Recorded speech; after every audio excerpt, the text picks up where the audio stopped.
Integra RE stands for integrity in integration. Why that is? Because we are a distribution company. So what we do, we deliver products for the B2B business in relation to renewable energy. So anything that has to do with renewable energy is something that we support, we supply. In the Philippines, it becomes a critical topic given the situation. I'm sure some of you have experienced the power outages and have read the news about the red and yellow alerts from the grid in the past few months. And I'm sure all of you have also suffered from increasing prices of diesel and gasoline stations, so and then the gasoline as well. So energy security becomes a key topic in the industry, and especially in the Philippines, where the economy is very much dependent also on energy source. So we think that it's very timely for us to rebrand ourselves in the Philippines. We have been in the Philippines since 2022 under the BioRE name, but recently we had a new shareholder coming in, which prompted us to rebrand under Integra RE, also prompting us to be more focused in the region where we are operating, which is Southeast Asia. This also allows us to be more flexible in terms of the approach in the market. So today is a brand launching, and we are also happy to answer questions from the media that might come. And then, yeah, so maybe I'll leave the floor for open questions if there is. Good morning po, sir. Hi. We're the media from the entertainment and lifestyle. Magandang umaga po. Before we start the Q&A for our friends, gusto ko pong marinig from you para sa ating kaalaman ng ating mga masang kababayan. In Tagalog, ano po ang Integra RE para po sa ating televiewers? Ang Integra RE is a distribution business. So nakita nyo naman, if you get a chance to visit below, ang daming suppliers for the solar business, for the renewable energy business. And ang mga suppliers na to, they focus on many different aspects. Merong batteries, merong solar panels, merong inverters, merong mounting structure. Our role in the Philippines and in Southeast Asia as a whole is to integrate lahat ng solutions na to, so it makes more sense para sa normal na Filipino, sa normal na household, how they can integrate renewable sa bahay nila. Kasi I'm sure, I think siguro when I talk about solar, a lot of you is thinking, naka-solar na ba yung bahay ko? Magkano kaya matitipid ko pagka nagpa-solar ako? Is it timely now? Kasi every month, pataas ng pataas yung bill, di ba? But paano ako magsisimula? Where do I start? Sino kakausapin ko para mag-install? Or para maumpisahan, para matignan yung bahay ko? Magkano ba yung pera na kailangan kong ilabas? I think a lot of you has kind of confusion around that, di ba? Then, you go to events like this and then you meet, oh, we supply battery, we supply modules. Ano gagawin ko? Bibili ako nun, tapos dadalhin. Parang ano ba yun? Parang aircon. Bibilin ko, tapos may mag-i-install. So, the technology itself is not a rocket science. It's so simple if you think about it. May araw na nagko-convert on that energy into electricity, and then you have a battery. But how to make that happen? So the role of Integra RE is to integrate lahat ng technology na yon and support those businesses who are focused in terms of installation.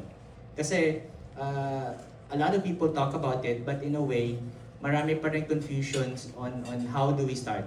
How do we get started with installation? So that's what we're trying to do, is to create an ecosystem from the supply side to the installer side to make it easier para sa Filipinos, for the local households, to have access sa renewable energy. Yeah, thank you, sir. At least meron na tayong background.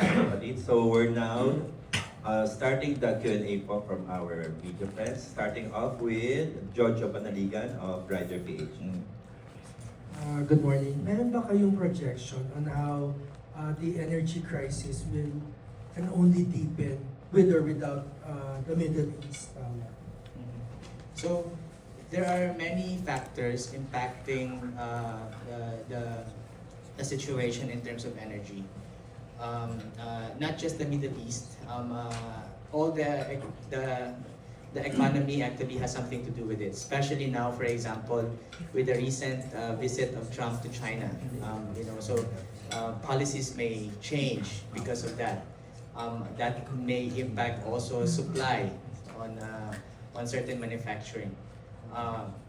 So if I look at the Philippines, number one, our energy source, especially sa power business, we are still having a gap in terms of the energy supply.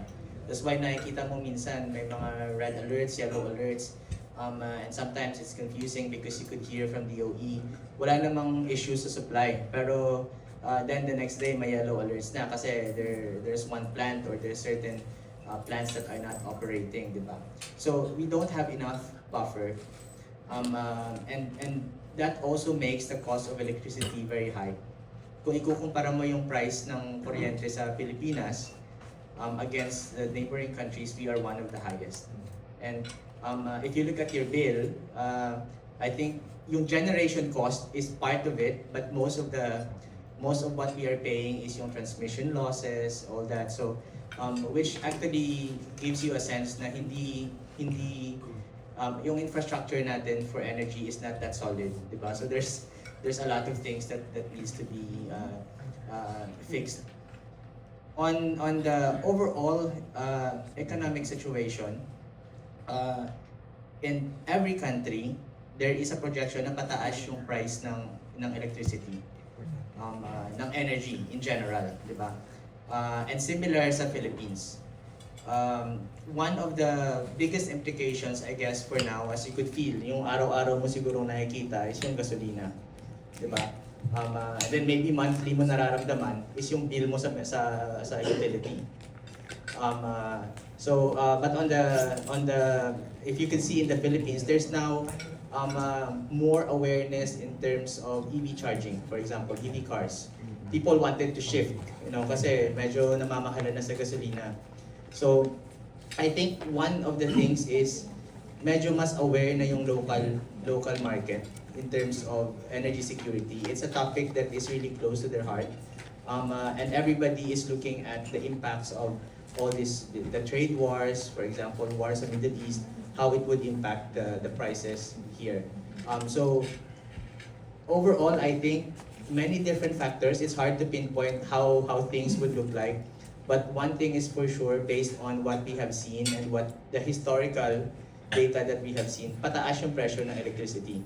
And that impacts many factors sa Pilipinas, diba? Inflation, cost of everything increases. So it's kind of worrisome in a way. That's why if you visit the event ngayon, if you go there later after this, you would see ang daming tao, and they're becoming more interested to find another source of energy na mas secure sa kanila. And I think that's the reason why we're here. We wanted to offer that solution. We wanted to bring that solution to the local market. Okay, thank you, sir. Our second question will come from Edwin Salian of Business Mirror. Hello, good morning. What do you intend to accomplish with your recent rebranding as Integra RE? I mean, as compared to how you were previously positioned. Yeah. So as you could see, our tagline is trusted energy, and we really believe that it's the right direction for us. Pagka we talk about energy now, medyo maraming how do you say? There's a lot of doubts in terms of supply, in terms of the ecosystem. What we wanted to build is a ecosystem in terms of renewable energy na mas madaling implement. That's why for us, trust is a keyword. When we rebrand Integra, we wanted to be, our vision is to be the trusted energy supplier for the Southeast Asia market. And trusted is a key word because in the Philippines, let's be honest, medyo madaming in terms of execution, there's a lot of gray areas, loopholes in the process. And minsan that creates mistrust along the process. Diba? So that's why our name Integra is built on integrity because we operate under that mode. We operate above the law. And we wanted to create an ecosystem that helps not just the end user, pero especially yung mga businesses who wanted to move into renewables, into solar installation, as an example. Because we think it creates a positive economic impact.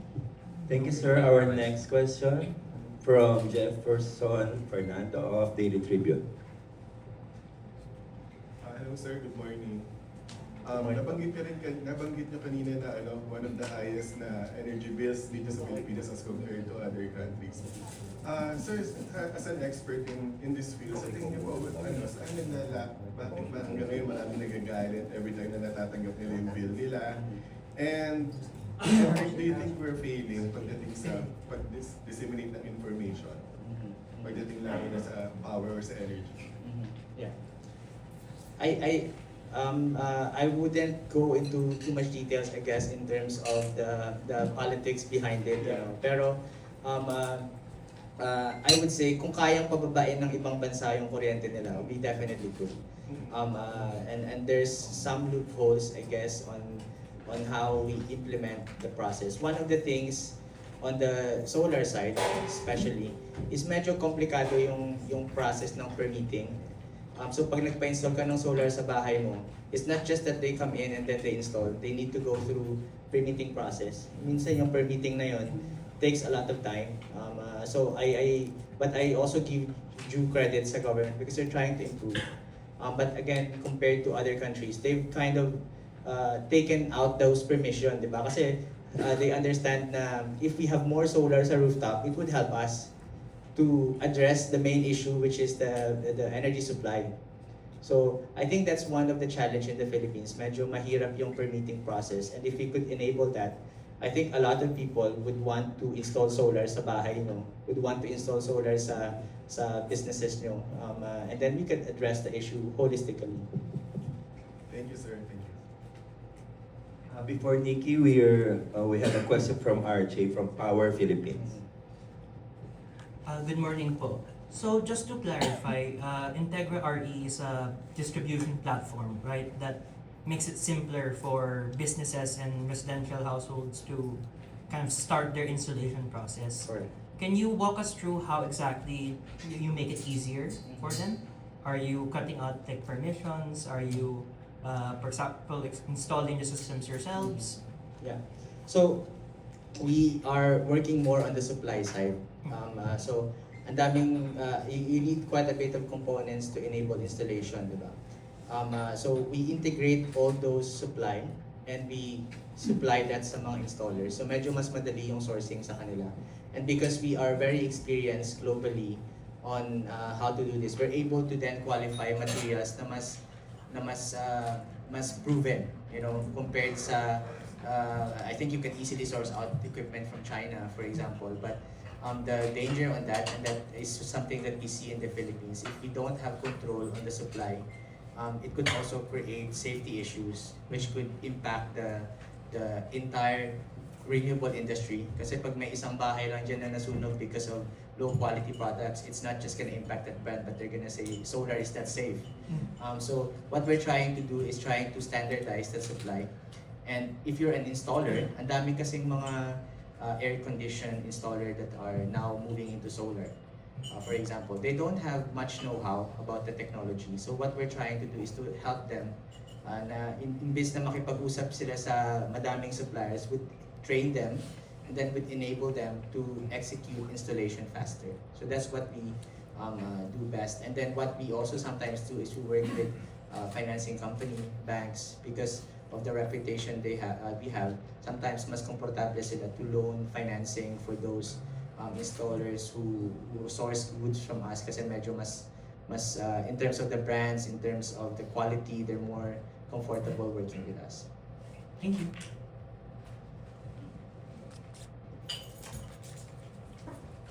Thank you, RJ. Our next question from Nikki Wang, Entertainment Editor of Manila Standard.